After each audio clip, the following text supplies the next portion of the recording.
Okay, technical SEO main points के आज हम लोगों ने बेसिकली टेक्निकल एसईओ को डिस्कस करना था।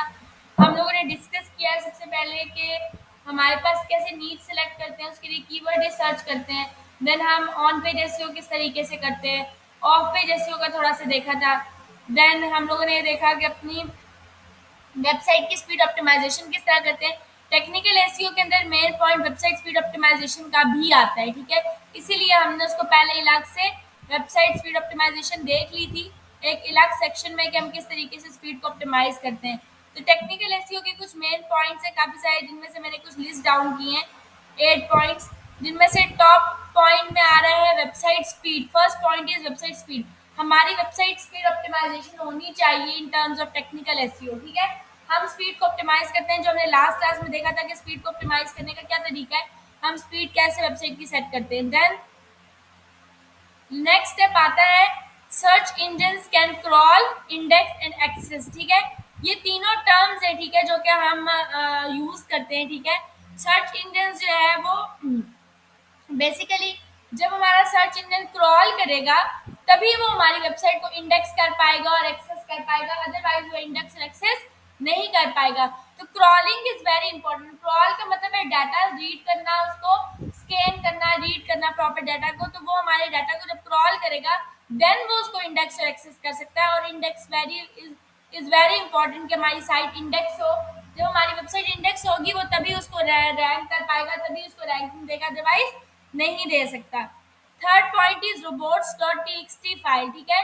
It should be in every website, ठीक है। robot.txt की फाइल होनी चाहिए हर वेबसाइट के अंदर और होती भी है। robots.txt की फाइल जो है वो बेसिकली कुछ स्पेशल इंस्ट्रक्शंस प्रोवाइड कर रही होती है, ठीक है। robot.txt की फाइल कुछ स्पेशल इंस्ट्रक्शंस हमारे क्रॉलर को जो है या हमारे सर्च इंजन को हमारे डिफाइन करी होती है कि हमारी वेबसाइट को उसने किस तरीके से जो है वो फॉलो अप करना है, कैसे उसको एक्सेस करना है। तो कुछ इंस्ट्रक्शन मेंशन होती है कौन सी फाइल को एक्सेस करना है, कौन सी फाइल को एक्सेस नहीं करना है, ठीक है। तो ये हमारे पास मौजूद होती है robots.txt की फाइल, जिसके थ्रू हम ये देखेंगे कि हमारे पास क्या इंस्ट्रक्शन मौजूद है कि किस तरीके से वो काम कर रही है। Then we have broken links, dead links and 404 errors. There are so many broken links, dead links and 404 errors in our website, ठीक है। हमें इनको रिजॉल्व करना पड़ता है। अक्सर ऐसा होता है कि हम कोई पेज जो है वो अपनी साइट से डिलीट कर देते हैं, लेकिन क्रॉलर उसको ऑलरेडी इंडेक्स कर चुका होता है। और जब कोई बंदा उसके लिए सर्च करता है तो क्योंकि वो यूआरएल क्रॉलर के पास मौजूद है, इसलिए वो उसको शो कराएगा। और जैसे ही कराएगा विजिटर को वो शो नहीं होगा, बिकॉज हमारी साइट से डाटा डिलीट है, तो वहाँ पे कोई हमारा ब्रोकन लिंक एरर आ सकता है। इसी तरीके से हमारे कुछ डेड लिंक्स हो गए, हमारे 404 एरर्स आ गए। तो हम क्या करते हैं, हमारे जितने भी ऐसे पेजेस होते हैं हम उनको रीडायरेक्ट करवा देते हैं। तो यहाँ पर हम रीडायरेक्शन का प्लगइन यूज करते हैं, यानी कि अगर मेरे पास कोई ऐसा पेज है जो कि लाइक सही नहीं है और उसको वो इंडेक्स कर रहा है, तो हम उसको रीडायरेक्ट करवा लेंगे अपनी मेन जो है वहाँ पर, ठीक है, मतलब मेन साइट पर रीडायरेक्ट करवा देंगे। देन हमारे पास आ जाता है HTTP वर्सेस HTTPS, ठीक है। HTTP is not a secure website, ठीक है। HTTPS is as much secure site. तो हम क्या करते हैं, हम HTTPS यूज करते हैं क्योंकि HTTPS सिक्योर साइट्स होती हैं। तो अगर हम HTTPS यूज करेंगे इट मीन्स कि हमारी जो गूगल है उस वेबसाइट को रैंक करता है जो कि सिक्योर होती है। तो हमें अपनी वेबसाइट को HTTPS बनाना है। Then we have structured data, ठीक है। स्ट्रक्चर्ड डाटा हम डिस्कस करेंगे, स्ट्रक्चर्ड डाटा कैसे होता है, कैसे काम करता है। हम अपनी वेबसाइट को एक स्ट्रक्चर के अंदर जो है वो शो करवाते हैं। Then duplicate content issue, sometimes ऐसे होता है कि हमारे पास डुप्लीकेट कंटेंट होता है, तो हमने उस डुप्लीकेट कंटेंट को कैसे टैकल करना है इन टर्म्स ऑफ एसईओ, यानी कि हमने कहीं से डाटा कॉपी किया और वो डाटा हमारी वेबसाइट में मौजूद है, वो सेम डाटा है, तो हम उसके अंदर डुप्लीकेट कंटेंट इश्यूज को किस तरीके से सेट करेंगे ये डिस्कस करेंगे। Then we have XML site maps, ठीक है। एक्सएमएल साइट मैप्स के अंदर हमारे पास extensible markup language site maps मौजूद होते हैं। Site maps are very important, ठीक है। साइट मैप्स एक्चुअली हमने अभी भी देखे कि वो क्या काम कर रहे होते हैं, हमारी जितनी भी वेबसाइट के अंदर पोस्ट हो गई, पेजेस हो गई, ठीक है, हमारी कैटेगरीज हो गई, everything is included in our site maps. अगर हमने गूगल को या अपने किसी भी सर्च इंजन को अपने साइट मैप्स जो है वो सबमिट करवा दिए इसका मतलब है इनडायरेक्टली हम अपनी पूरी साइट सबमिट करवा रहे हैं। ठीक हो गया? तो ये बहुत इंपॉर्टेंट होते हैं। फर्स्ट पॉइंट हम ऑलरेडी देख चुके हैं वेबसाइट स्पीड का, कि वेबसाइट स्पीड ऑप्टिमाइजेशन क्या चीज़ है। सेकंड हमें पता है, वो भी हम कर चुके हैं, हमने अपनी वेबसाइट को सबमिट करवा दिया ऑलरेडी। ठीक है? ये अगर मैं नॉर्मली बात करूँ, तो अगर हम लोग गूगल सर्च कंसोल के अलावा काम करते हैं, तो it is very difficult to tackle this issue, मतलब बहुत मुश्किल हो जाता है चीज़ों को मैनेज करना। तो हम क्या करते हैं, हम जब बेसिकली अपनी वेबसाइट को जो है खुद सबमिट करते हैं सर्च कंसोल पे, जैसे हमने किया। ठीक है? गूगल सर्च कंसोल पे सबमिट किया, तो ये जो है ये प्रोसेस इससे थोड़ा फास्टर हो जाता है, जो नॉर्मल प्रोसेस है, कि अगर हम अपनी वेबसाइट को सबमिट नहीं करेंगे, तो गूगल या कोई भी सर्च इंजन जो है वो थोड़ा उसको टाइम लगेगा उस चीज़ को क्रॉल करने में। लेकिन जैसे ही हम अपनी वेबसाइट को खुद सबमिट करेंगे सर्च कंसोल पे, बिंग वेब मास्टर पे, डिफरेंट प्लेटफॉर्म पे, तो वो जल्दी जो है साइट को हमारी इंडेक्स करेगा। तो इंडेक्स इज वेरी इंपॉर्टेंट, हमारी वेबसाइट इंडेक्स हो, और क्रॉल होगी तो इंडेक्स होगी, एक्सेस होगी। देन robots.txt की फाइल है, जितनी भी वेबसाइट्स होती हैं उनके अंदर robots.txt की फाइल होती है। मिसाल के तौर पे अगर मैं जैम्प ओपन कर लूँ,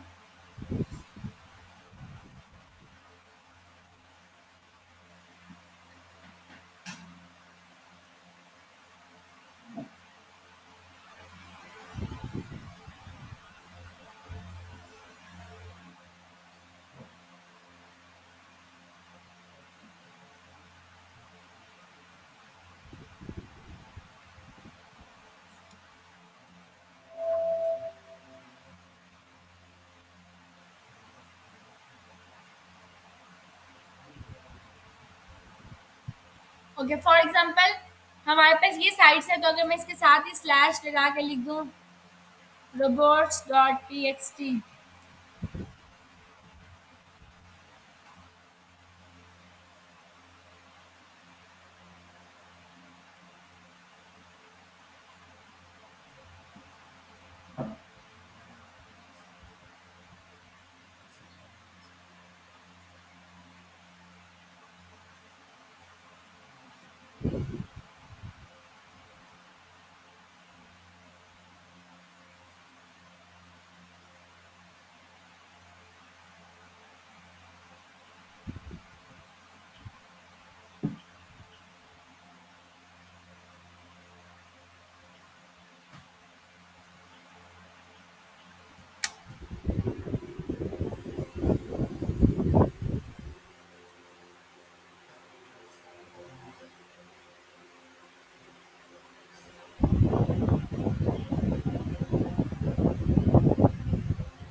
okay this page doesn't seem to exist, हमने कोई मिस्टेक की हुई होगी।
ये देखें, ये रोबोट्स की फाइल है, ठीक है।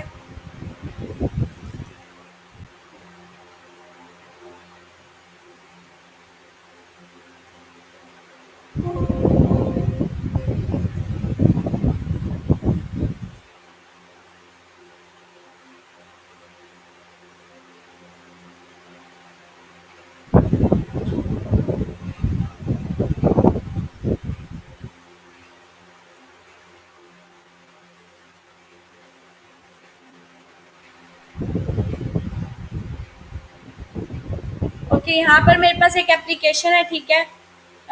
सारी एप्लीकेशन है, मैं यही एप्लीकेशन ओपन कर लेती हूँ फिलहाल।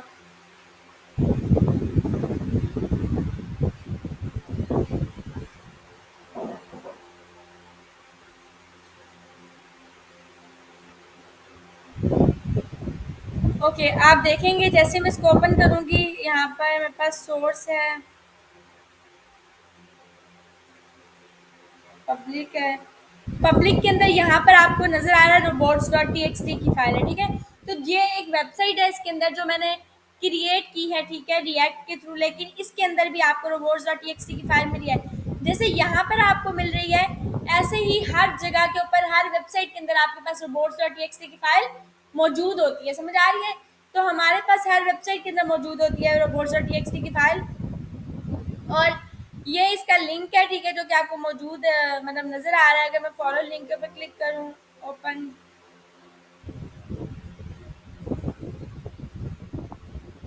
ये देखें, ये इस तरीके से कुछ आपको मिलती है robots T X T H T M L solution. ये देखें, ठीक है। यहाँ पे इन्होंने बताया हुआ है कि नट शेल में यूज़र एजेंट दिस अलाउ, यहाँ पे सारी जो है ना, यहाँ पर मेंशन्ड है इसके बारे में डिटेल्स के हम robots.txt की फ़ाइल कैसे क्रिएट करते हैं, ठीक है, क्या क्या चीज़ें हमें उसके अंदर डालनी चाहिए।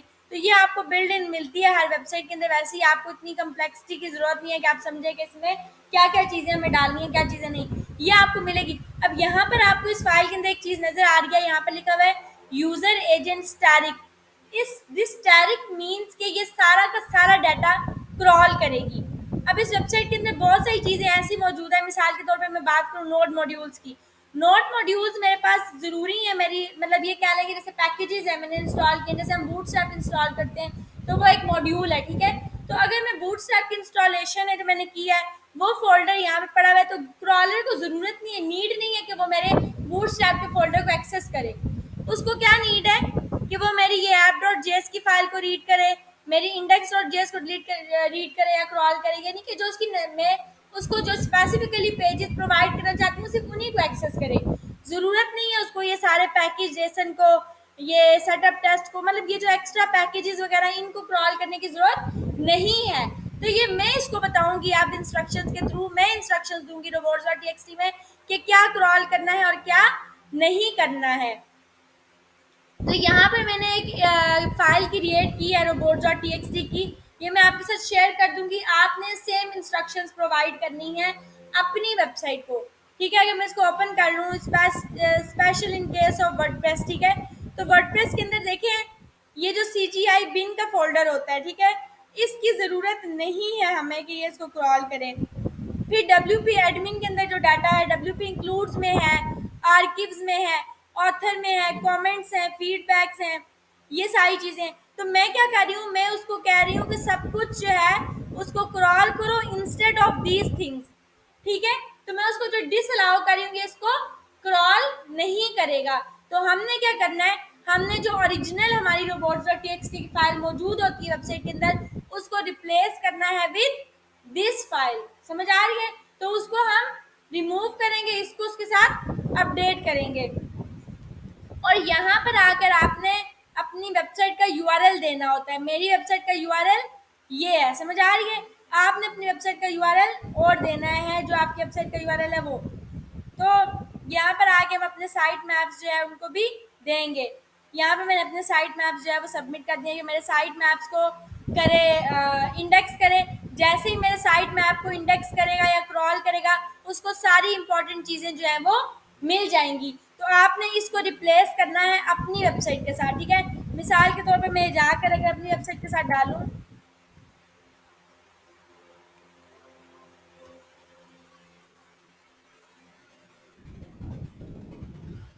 ये देखें तो मेरे ये मेरा यूआरएल बन रहा है, तो मैं ये यूआरएल लूंगी, आई विल कॉपी इट, और मैं इसको यहाँ आकर इस पूरे यूआरएल के साथ क्या कर दूंगी, रिप्लेस कर दूंगी। समझ आ रही है? ये ऐसे लाइक दिस, समझ आ रही है? तो मैंने ये काम करना है, मैंने इसको मैंने अपनी इस वेबसाइट को उसके साथ robots.txt के साथ रिप्लेस करना है जो मैंने यहाँ पर क्रिएट की हुई है। तो वो स्पेशल इंस्ट्रक्शंस बोलेगा, और रिप्लेस करने का तरीका मैंने आपको बताया है। आप क्या काम करेंगे, आप अपनी वेबसाइट के अंदर आएंगे,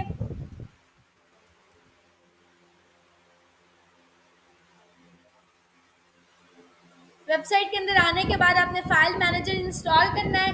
फाइल मैनेजर के साथ आपको क्या मिल जाता है, सी पैनल मिल जाता है। और वहां पर जाकर आपने, और अगर अपनी लाइव वेबसाइट है तो आप चले जाएंगे 000 वेब होस्ट पे।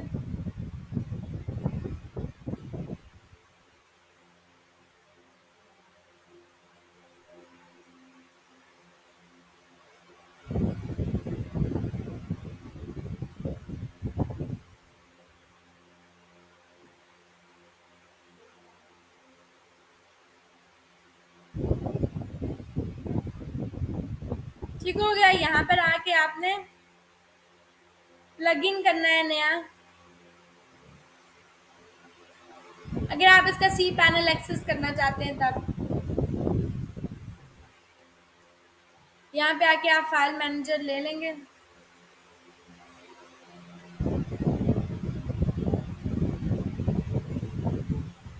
ये रहा, फाइल मैनेजर को इंस्टॉल करके एक्टिव करेंगे।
इसको एक्टिवेट कर देंगे फाइल मैनेजर को। ये दोनों प्रोसीजर्स मैं आपको बता रही हूँ कि लोकल पे कैसे काम करना है और लाइव पे कैसे करना है, ठीक है। अगर आपको किसी भी वेबसाइट का सी पैनल एक्सेस करना होता है, आप यहाँ पे आके स्लैश लगाते हैं और लिखते हैं सी पैनल, तो वो आ जाता है सी पैनल। अभी आपको वेबसाइट मिल रही है, मैं और पैनल पे जाऊंगी।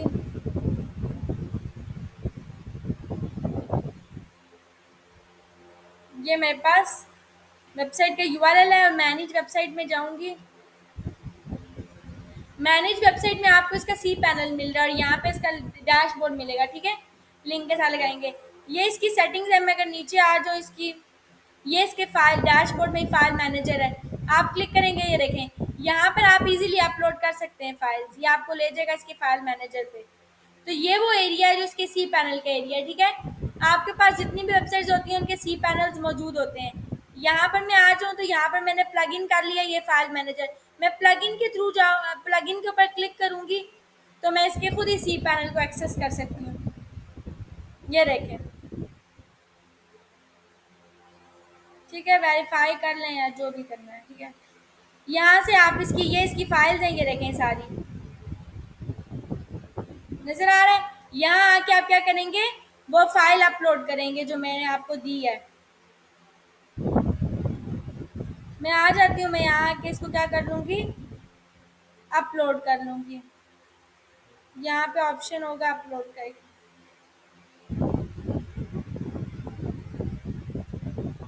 यहाँ पर मैंने जो आपको फाइल दी है,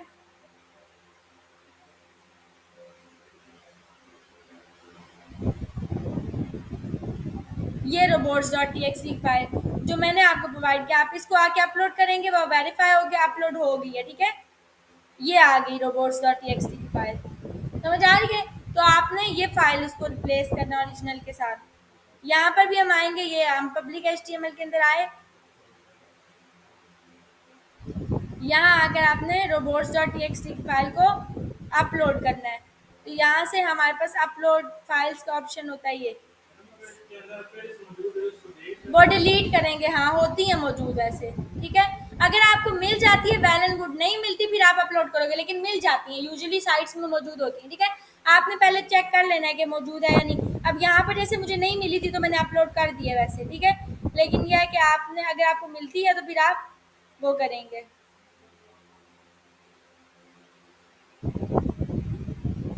अभी मेरे पास वेबसाइट है, अगर मैं इसको ओपन कर लूँ, मैंने अपलोड कर दिया है। अब इसकी robots.txt देख लेते हैं आएगी या नहीं।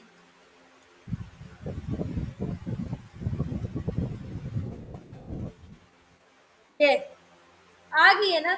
अब इसकी जो है वो अपलोड हो गई है, ये देखें, इसकी स्लैश robots.txt लिखा है, तो ये। तो अब इस robots.txt में क्या इंस्ट्रक्शंस मौजूद है, इसमें ये इंस्ट्रक्शंस मौजूद है कि हमारी वेबसाइट को, ये साइट मैप्स को एक्सेस करेगा, जिसके अंदर हमारी साइट का सारा डाटा, कैटेगरी, पोस्ट, पेजेस मौजूद होंगे। तो डेफिनेटली वो हमारा मेन जो डाटा है उसको क्रॉल कर लेगा। एंड देन हमने उसको कहा है कि सब कुछ को इंडेक्स करो सिवाय इन सब चीज़ों के। तो ये हमारे पास इस तरीके से मौजूद है। ये हमारे पास टेक्निकल एसईओ में हमने देखा सबसे पहले कि वेबसाइट की स्पीड ऑप्टिमाइजेशन एक फैक्टर होता है। देन हम सर्च इंजन को कहते हैं कि वो हमारी वेबसाइट को क्रॉल करे, उसके लिए हम वेबसाइट को सबमिट करते हैं तो उसके लिए प्रोसेस ईजी हो जाता है। देन robots.txt की फाइल हमने देखा कि स्पेशल इंस्ट्रक्शंस प्रोवाइड करी और हमने जो डाटा हमारे काम का था वही उसको क्रॉल करने के लिए दिया। Then we have broken links, dead links and 404 errors, ठीक है। अगर मैं यहाँ पर आ जाऊँ, सबसे पहले हम ये देखेंगे सर्च इंजन काम कैसे करता है। हाउ सर्च, सेकंड पॉइंट जो है, how search engine can crawl, index and access, ठीक है। हाँ, search engine crawlers work, crawler, bot and spider is the same thing. जब भी तीनों का जिक्र आएगा, क्रॉलर, बॉट या स्पाइडर, इसका मतलब है कि एक ही बात हो रही है, ठीक है, क्रॉलर की बात हो रही है। Search engine crawler always checks new pages and index submitted data. तो जब भी हमारा बेसिकली सर्च इंजन नए नए पेजेस के लिए वेट कर रहा होता है, जैसे उसको कोई फ्रेश कंटेंट मिलता है वो उसको क्या करता है, इंडेक्स करता है और डाटाबेसेस में डाल देता है, ठीक है। तो हमारे पास अब देखिए जितने भी सर्च इंजन है उनकी अलग से डाटाबेसेस मौजूद हैं, ठीक है। गूगल की एक अपनी डाटाबेस है, बिंग की अपनी डाटाबेस है, जितने भी सर्च इंजन हैं। तो वो क्या करेंगे, वो हमारी वेबसाइट जब भी कोई नया कंटेंट हम पब्लिश करते हैं, क्रॉलर क्या करता है, उसको क्रॉल करता है और इंडेक्स कर देता है अपनी डाटाबेस में। सर्च इंजन और उसी डाटाबेसिस के बेसिस के ऊपर वो जो यूजर्स होते हैं उनको डाटा शो कराता है। समझ आ रही है कि उनमें से कौन सा होना चाहिए कौन सा नहीं। सर्च इंजन एल्गोरिथम्स हैं बहुत सारे, जो 200 रैंकिंग फैक्टर्स हैं उनकी बेसिस के ऊपर वो फिर उसको रैंक करेगा। By adding our website URL and site maps to Google search console we make this process faster. जैसे मैंने अभी बताया कि हमारा इंडेक्स कैसे करेगा, अगर हम अपनी वेबसाइट का यूआरएल और अपने साइट मैप्स दोनों सबमिट कर देंगे गूगल सर्च कंसोल को, तो ये प्रोसेस फास्ट हो जाएगा कंपैरेटिवली कि वो खुद से क्रॉल करे। देन हमारे पास आ जाता है ब्रोकन लिंक्स। तो हम ये देख लेते हैं ब्रोकन लिंक्स एंड ये 404 एरर्स क्या है। यहाँ पे कुछ कोड्स आपको मौजूद हैं, ये नजर आ रहे हैं, ठीक है। Broken links and HTTP request codes, ठीक है। हमारे पास HTTP कोड इज ओके, ठीक है।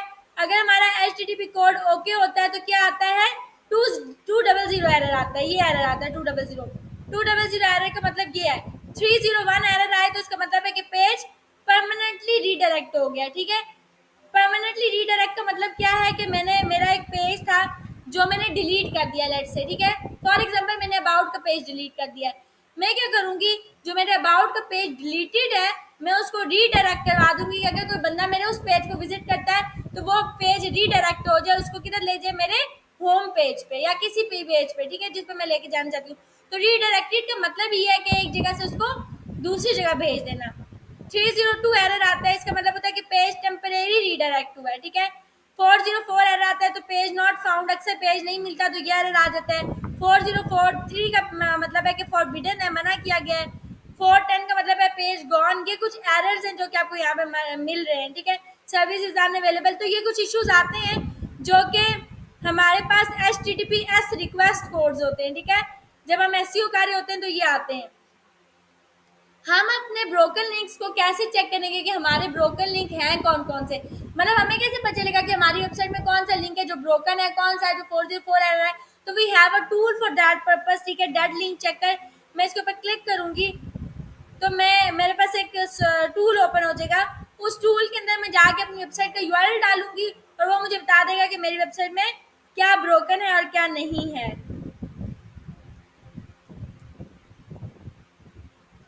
यहाँ आकर हम अपनी वेबसाइट का URL देंगे।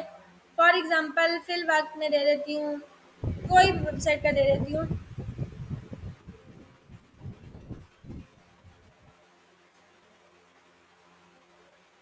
नहीं,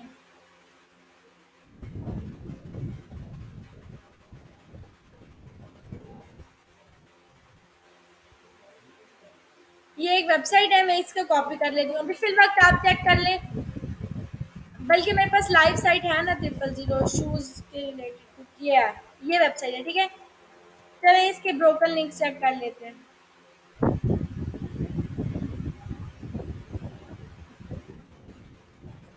होल वेबसाइट चेक।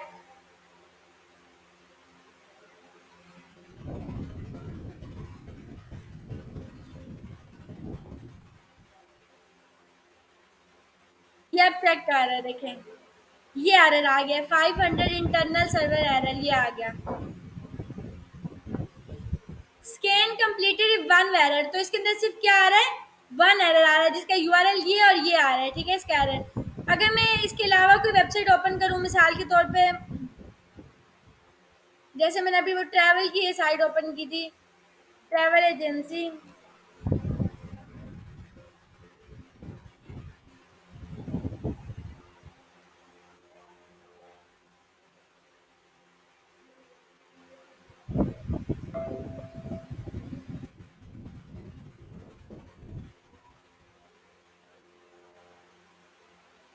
ये देखें अब ये पूरी वेबसाइट को चेक कर रहा है और ये स्कैन करेगा।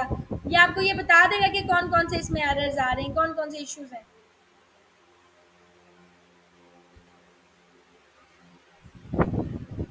अब ये देखें इनके सोर्स में कोई टैक्स नहीं है, no tax no tax no tax, ये भी बता रहा है कि सोर्स में टैक्स है कि नहीं है।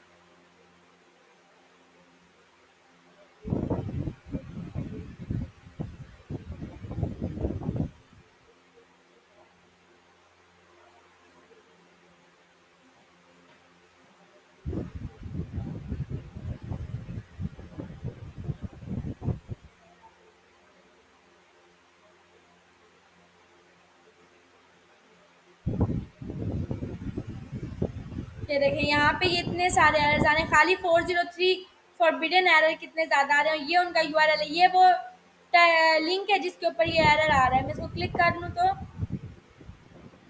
हम उस लिंक पे चले जाएंगे।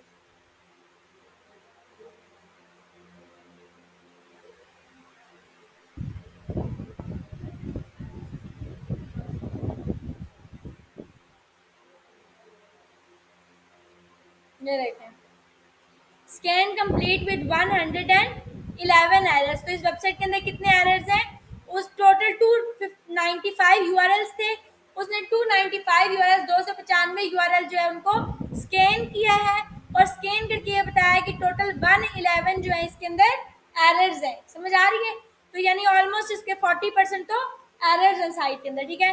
ये सब एरर्स हैं जो कि इसको मिले हुए हैं और ज़्यादातर 403 फॉरबिडन एरर्स आए हैं इसकी जितने भी हैं, ठीक है।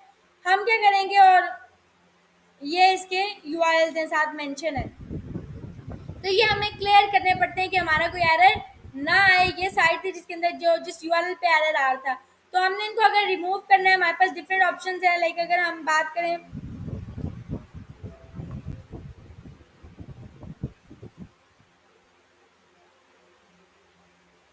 अगर हमने इसको रीडायरेक्ट करवाना है, कैसे करवाएंगे,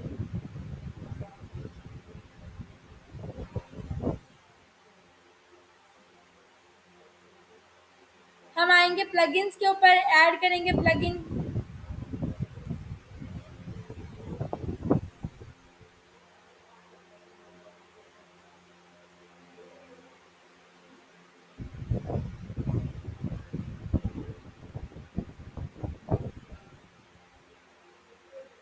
यहाँ पे डिफरेंट प्लगइन्स है, मिसाल के तौर पे रीडायरेक्शन का प्लगइन है।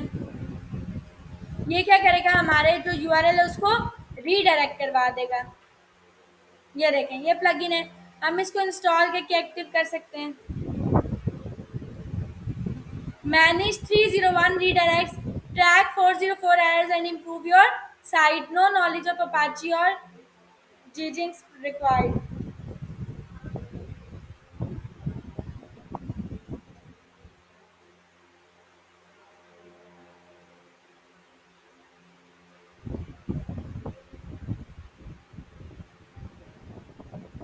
इंस्टॉल करने के बाद एक्टिवेट कर लेंगे।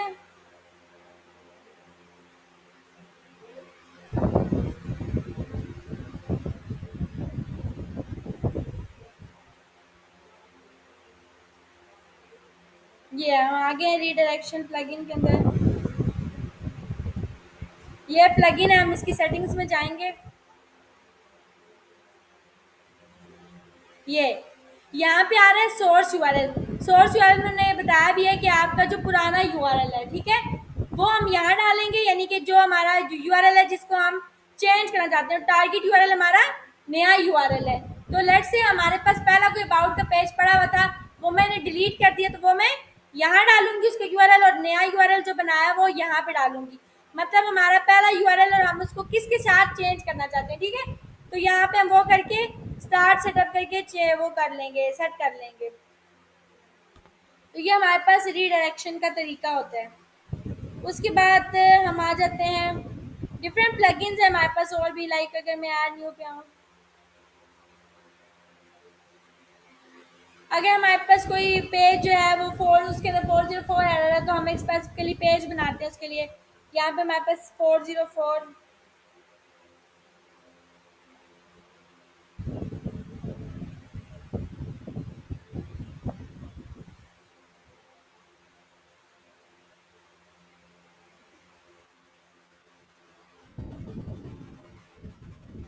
अगर हमारे को एरर आता तो उसके अगेंस्ट हम ये पेज शो करवा देंगे, ये 404 एरर है, ठीक है, बजाय कि वो यूजर्स को दिखाए। तो ये यहाँ पे जेनेसिस 404 पेज है, ठीक है, all the 404 page redirects to home page, ये है। अगर आप ये प्लगइन यूज करेंगे तो जितने भी 404 एरर्स हैं हम किधर रीडायरेक्ट हो जाएंगे, हमारे होम पेज के ऊपर। तो ये हम इस तरीके के प्लगइन्स जो है इनको इंस्टॉल करके एक्टिव कर सकते हैं इसको इसको ठीक है। ये बेटर है कि हम 404 को रीडायरेक्ट करवा लें। देन हमारे पास 40 इसी तरह 403 होगा।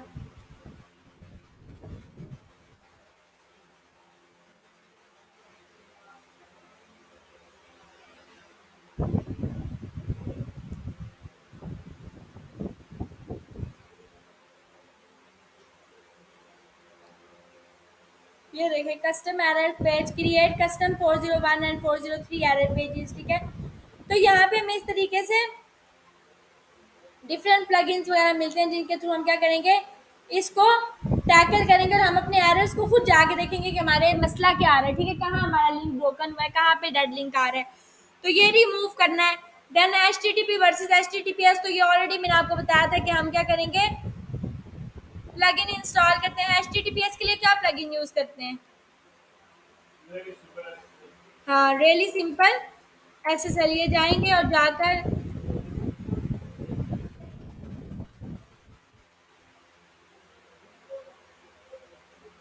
ये इसको हम क्या करेंगे, इंस्टॉल करके एक्टिवेट करेंगे। यहाँ पे अपडेट का ऑप्शन आ रहा है, अपडेट कर लें। तो ये हमारे पास जो है वो HTTPS कर देता है, हमारी साइट्स को क्या करता है, सिक्योर करता है, ठीक है।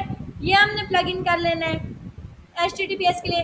फिर एक चीज़ आ जाती है structured data. What is structured data? Structured data क्या चीज़ होती है? स्ट्रक्चर्ड डाटा हमारी वेबसाइट का एक स्ट्रक्चर बनाता है। हमारे पास एक वेबसाइट होती है कोरा के नाम से,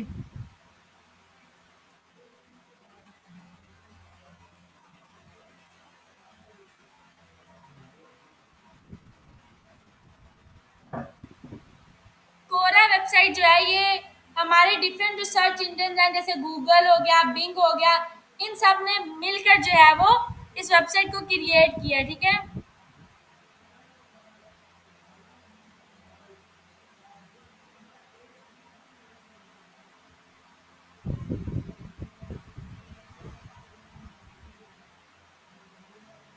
यहाँ पर हमारे पास टिप्स मौजूद होती हैं, ठीक है, जो कि हमें क्या बताएंगी कि हमारे पास स्ट्रक्चर डाटा किस किस्म का होना चाहिए, यानी हमने क्या क्या स्ट्रक्चर यूज करना है, डाटा को किस तरीके से स्ट्रक्चर करना है। नॉर्मली मैंने आपको बताया था कि हमारा स्ट्रक्चर डाटा होना चाहिए, यानी कि अगर हमने नॉर्मल साइट बनाई है तो उसके लिए क्या स्ट्रक्चर स्कीमा होना चाहिए, क्या हेडिंग का स्ट्रक्चर होना चाहिए, क्या ओवरऑल। लेकिन मिसाल के तौर पे अगर हमारे पास कोई ई कॉमर्स की साइट है, फॉर एग्जांपल शॉपिंग की, तो उसके लिए हमारा स्ट्रक्चर डाटा कैसा होगा। अगर मैं यहाँ पे जाऊँ और मैं जाके लिखूँ कि पिज़्ज़ा रेसिपीज, ठीक है, फॉर एग्जांपल, और मैंने कीवर्ड लिख के इंटर किया है,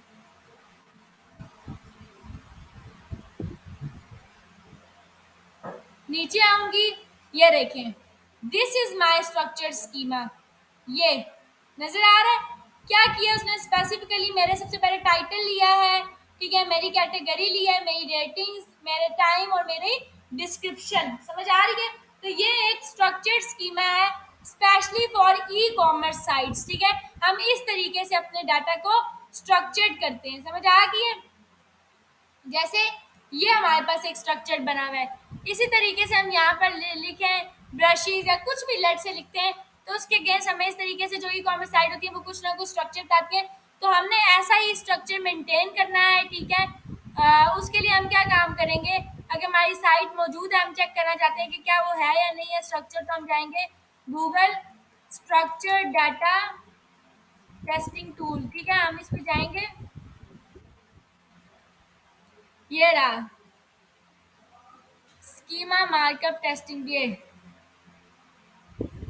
not a Quora actually, I think schema dot,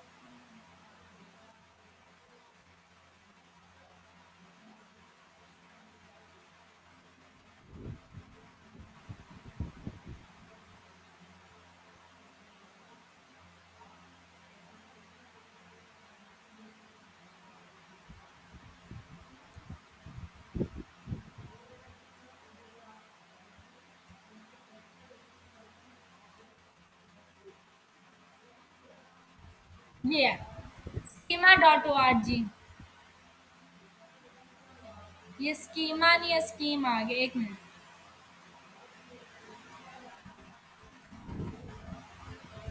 ये एक्चुअली मेरे से प्रॉब्लम हो गई, कोरा साइट नहीं है, ठीक है, कोरा को आपने नहीं करना, वो नहीं है एक्चुअली, ये स्कीमा जो वेबसाइट है, ये जो है वो गूगल और जितने भी सर्च इंजन उन्होंने मिलकर इस वेबसाइट को डिजाइन किया, कोरा को नहीं। This is the website schema dot O R G, ये आपको क्या बताएगी, एक स्कीमा मार्कअप बताती है कि आपके, अगर आप इसकी डॉक्यूमेंटेशन पे चले जाएं, आपको बताएगा कि कैसी आपकी जो साइट है वो होनी चाहिए।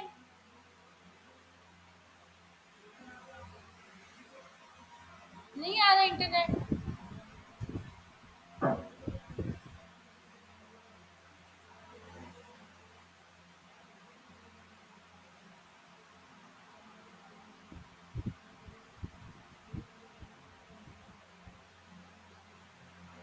ये इसकी आपको डॉक्यूमेंटेशन मिलेगी, साइट की इन्फो, देन स्कीमा ओआरजी में गाइड है प्रॉपर कि क्या क्या करना है, ठीक है। इस वेबसाइट को आप प्रॉपर रीड करेंगे, आपको ये डिज़ाइन किया हमारे सर्च इंजन ने, ठीक है, और इसलिए डिज़ाइन किया है, नहीं आ रहा,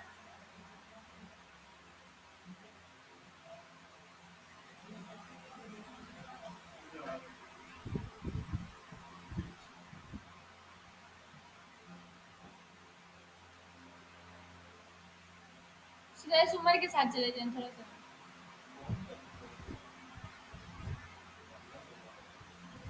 आप लोगों को भी नहीं आ रहा हुसैन, नहीं,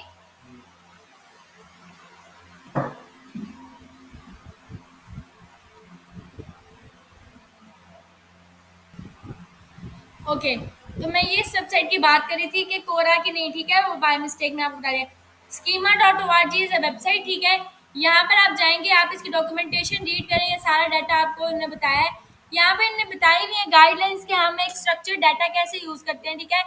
स्कीमा मार्कअप किस तरीके से होना चाहिए, तो हमारे पास ये एक स्ट्रक्चर्ड डाटा, मैंने आपको ओरिजिनल में एग्जांपल देके बताया कि इस तरीके से हम क्रिएट करते हैं specially for e commerce site, ऐसा डाटा शो चाहिए। तो हम डाटा को हमेशा एक गूगल जो है जब आपके डाटा को रैंक करे ओवरऑल, तो जाहिर सी बात है आपको एक स्ट्रक्चर में शो करना है। क्योंकि आप खुद सोचें, अगर मैं आपको रियल में एक एग्जांपल दूं, अगर हम एक लेट से हमने छत के ऊपर कपड़े डाले, ठीक है, और एक बंदा गया और उसने ला के कपड़े उसी तरीके से बगैर तय किए बेड पर फेंक दिए, ठीक है, और एक है उसने एक प्रॉपर फॉर्मेट में रखे हुए हैं, अलग से कैटेगरीज बना के कि ये लेट से फलाने के कपड़े हैं फलाने के। अगर मैं किसी को भेजती हूँ कि पिक कर लो, तो क्या कहाँ से पिक करना इजी है, वहां से जहाँ प्रॉपर उसने तय करके एक स्ट्रक्चर में रखे, या फिर वहां से जिधर उसने सारा कच्चा इसी तरीके से जाके डाल दिया वहीं से पिक करना। तो इजी कहाँ से पिक करना है, जो प्रॉपर स्ट्रक्चर बना हुआ है वहां से। तो क्रॉलर्स भी ऐसे करते हैं, हमारे सर्च इंजन बेसिकली ऐसे करते हैं कि वो एक स्ट्रैटेजी इस तरीके से बनाते हैं कि ओवरऑल जो है वो आपकी जो जिसका डाटा जितना ज़्यादा स्ट्रक्चर्ड हुआ हुआ होता है, जितना ज़्यादा अच्छे तरीके से उसने प्रेजेंट किया होता है, वो ज़्यादा उठा लेते हैं, पिक कर लेते हैं। उनको इतना टाइम नहीं होता कि वो उठ के आपके कचरे में से चीज़ें जो है वो पिक करते नहीं। यानी कि आपने एक वेबसाइट को अजीब अनस्ट्रक्चर्ड बनाया हुआ तो उसको स्ट्रक्चर बनाएंगे नहीं। तो हमें अपने डाटा को फुली स्ट्रक्चर्ड रखना पड़ता है, एक तरतीब में रखना पड़ता है, जैसे ये फॉर्मेट है। तो उसके लिए हम क्या कर रहे हैं, स्कीमा मार्कअप टेस्टिंग टूल है, ये आपको यहाँ पे मिल रहा है, ठीक है। आप यहाँ पे जाके टेस्ट कर सकते हैं, ठीक है।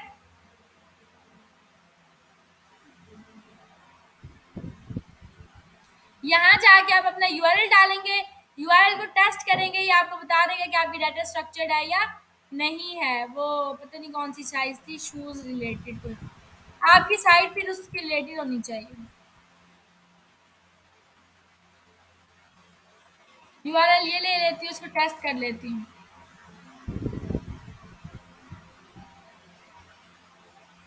देखें, URL is not available to Google, तो हमें ये पता चला है कि ये क्रॉल हुआ हुआ नहीं है, समझ आ रही है। तो ये वेबसाइट क्या है, इंडेक्स नहीं है, ना ही क्रॉल्ड है। तो हमने इसको जो है वो सेट करना होता है। अगर हम लोग सेट कर लेंगे तो फिर ये आपको बता देगा कि आपका स्कीमा है या नहीं है, यानी कि एक प्रॉपर डॉक्यूमेंटेशन आपके हमने सही स्ट्रक्चर किया साइट या नहीं किया। तो हमें ये स्ट्रक्चर डाटा को देखना पड़ता है कि हमने अपने डाटा को प्रॉपर स्ट्रक्चर रखा हो। Then we have duplicate content issues. Duplicate content issues कहाँ पे आते हैं, अगर मैं अमेजोन की वेबसाइट पे चली जाऊँ फॉर एग्जांपल, तो आप देखते हैं वहाँ पे अक्सर के आपको अमेजोन की साइट के ऊपर समटाइम्स ऐसा होता है कि दो सेम नेम के प्रोडक्ट्स होते हैं ना ऐसे, कि दो सेम नाम के, एक ही नाम के दो प्रोडक्ट्स, दो से ज़्यादा प्रोडक्ट्स मौजूद होते हैं अमेजोन के ऊपर। सिमिलरली बहुत दफ़ा ऐसा होता है कि अगर आप एक स्पेसिफिकली जब आपकी ई कॉमर्स की साइट होती है, तो आप दो प्रोडक्ट जो है उनको सेम नाम के जो है वो सेल कर रहे होते हैं, या लाइक समटाइम्स ऐसा होता है कि डुप्लीकेट कंटेंट इश्यूज आ जाते हैं, ठीक है।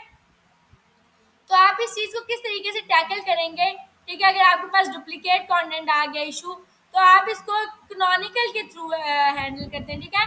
कैनोनिकल का हमारे पास मौजूद होता है, लिंक रिलेशन कैनोनिकल होता है। अगर मैं आ जाऊँ यहाँ पे कहूँ कि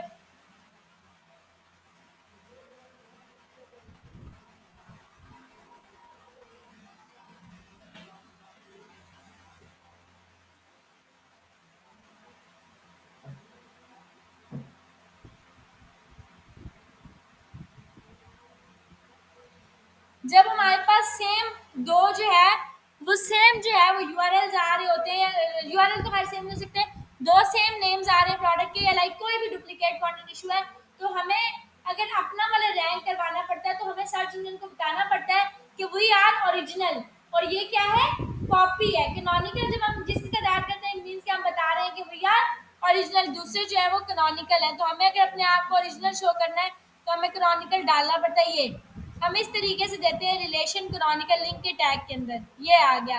आरईएल में हम दे देते हैं canonical means relation is your canonical, this ये चीज़ होती है लिंक और रिलेशन कैनोनिकल।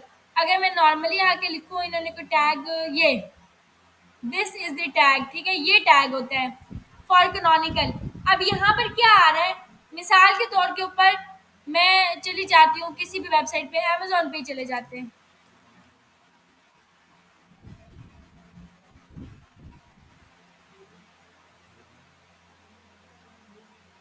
ये अमेजोन की साइट है। यहाँ पे मैं लेट से कीबोर्ड्स की कैटेगरी में आ जाती हूँ। अब ये देखें,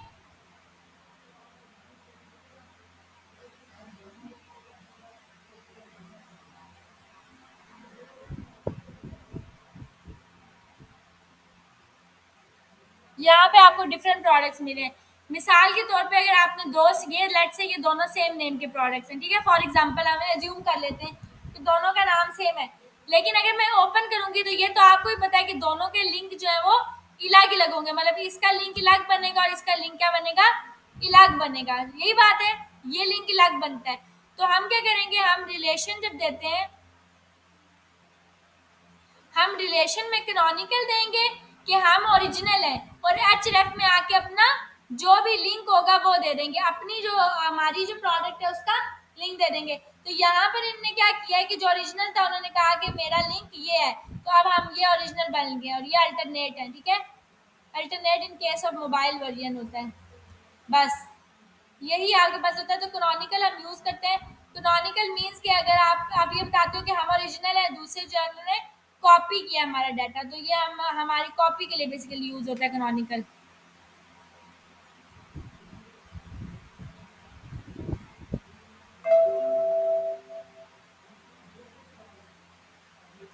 तो हमने ये देखा कि डुप्लीकेट कंटेंट इश्यूज में क्या आता है, हमने डुप्लीकेट कंटेंट इश्यूज कैसे रिमूव करना है, रिलेशन देना है, ठीक है, रिलेशन में कैनोनिकल दे देंगे। देन लास्ट पॉइंट है हमारे पास एक्सएमएल साइट मैप्स, ठीक है, एक्सएमएल साइट मैप्स आपके साइट मैप्स है, आपको पहले का पता है, आपने साइट मैप्स को सबमिट करना है गूगल सर्च कंसोल पे। साइट मैप्स पता कैसे चलेंगे, आप यहाँ पर आ जाएंगे और आकर दे देंगे,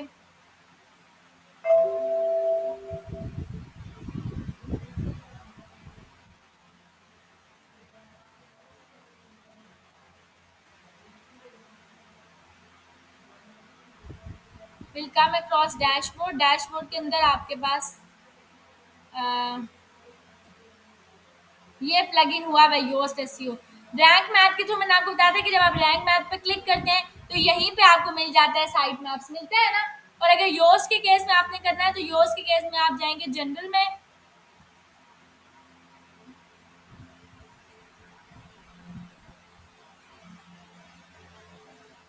ये डैशबोर्ड आ गया है, तो ये सेटिंग्स वाले।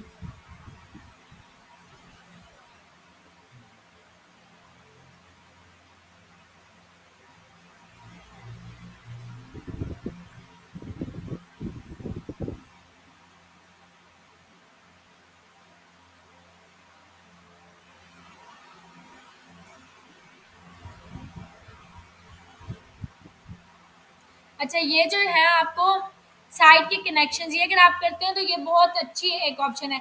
ये होता है कि आप बेसिकली अपनी साइट को कनेक्ट करें, ये बेडू हो गया, बिंग हो गया, गूगल हो गया, यहाँ पे आके आप अपने वेरिफिकेशन कोड्स डालें। वो डालने का ही तरीका होता है, आप इनकी साइट पे जाते हैं, मिसाल के तौर पे ये इनकी वेबसाइट्स हैं, वहाँ जाके अपनी वेबसाइट को कनेक्ट करते हैं, जो वेरिफिकेशन कोड आपको देते हैं वो आप अपनी वेबसाइट को, यानी इससे सादा टर्म्स में यहाँ आके सबमिट करते हैं, ठीक है, लैंग्वेज इसकी चेंज करेंगे, यहाँ आके आप अपनी वेबसाइट को के ऊपर लॉग इन साइन अप करते हैं और अपनी वेबसाइट डालते हैं। जैसी वेबसाइट डालते हैं वो आपको कोड देता है, वो कोड आप यहाँ आके डालेंगे, डालने के बाद यहाँ पे इसको सेव कर देंगे। तो इंटीग्रेशन में I guess।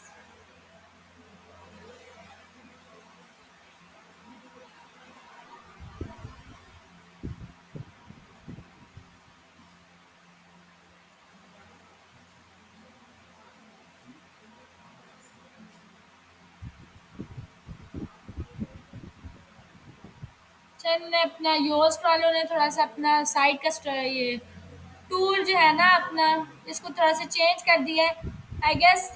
ये हमारे ब्लॉग का रही है, हम इसकी कॉन्फ़िगरेशन कर लेते हैं पहले।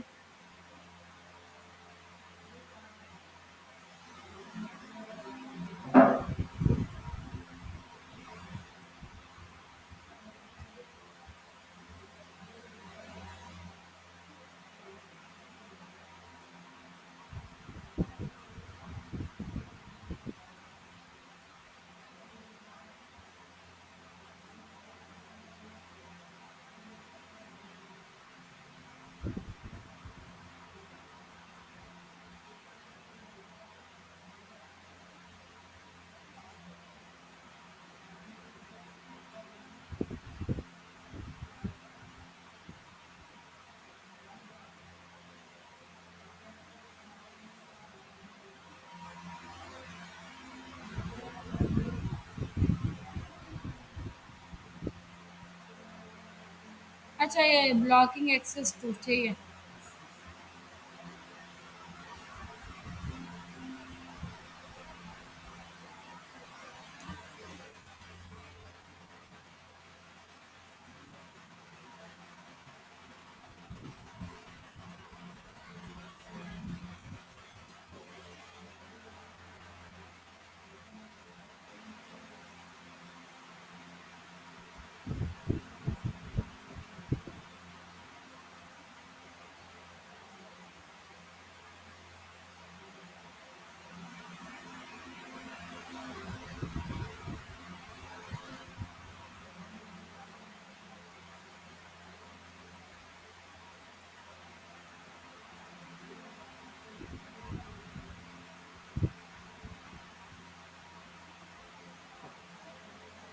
ओके, ये है सेटिंग्स में।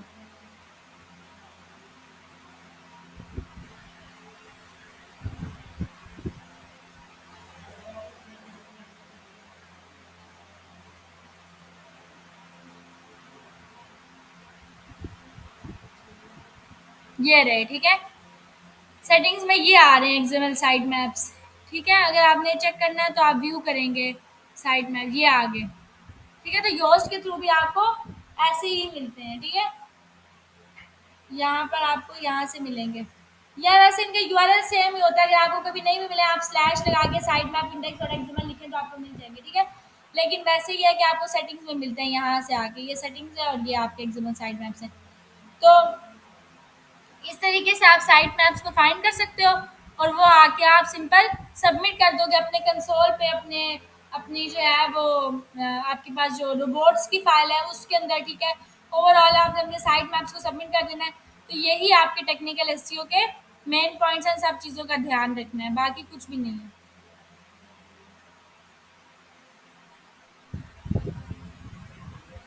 पहली चीज़ ये है कि हम स्पीड ऑप्टिमाइजेशन के ऊपर जो है वो गौर करेंगे कि वेबसाइट की स्पीड अच्छी होनी चाहिए। देन हम ये देखेंगे कि हमारा क्रॉलर ने हम अपनी वेब मतलब सबमिट कर दिया अपनी वेबसाइट को, कि क्रॉलर उसको एक्सेस कर पा रहा है या नहीं पा रहा। फिर रोबोट्स डॉट टी की फाइल को डालेंगे जिसमें हमारी पूरी ओवरऑल इंस्ट्रक्शंस होंगी। हम ये बताएंगे कि सारे डाटा को रीड नहीं करना, स्पेसिफिकली कुछ पेजेस को करना है, उसके अंदर साइट मैप्स को भी सबमिट करना है। देन हमारे पास ब्रोकन लिंक्स होते हैं, डेड लिंक्स, 404 एरर्स, उनको टैकल करना है, ठीक है। उनको किस तरीके से सेट करना है, एचटीटीपीएस होनी चाहिए साइट। फिर अपने डाटा को स्ट्रक्चर्ड रखना है, एक स्ट्रक्चर्ड फॉर्मेट में, स्पेशली तो वो ई कॉमर्स की साइट है, ठीक है। फिर हमने देखना है ये डुप्लीकेट कंटेंट तो नहीं अगर है तो वहाँ पे हमने अपने एक उसको कैनोनिकल बनाना है, ठीक है। देन हमारे पास एक्सएमएल साइट मैप्स आते हैं। यही टेक्निकल एसईओ के मेन पॉइंट्स हैं। किसी को कोई बात समझ नहीं आई है तो पूछ लें।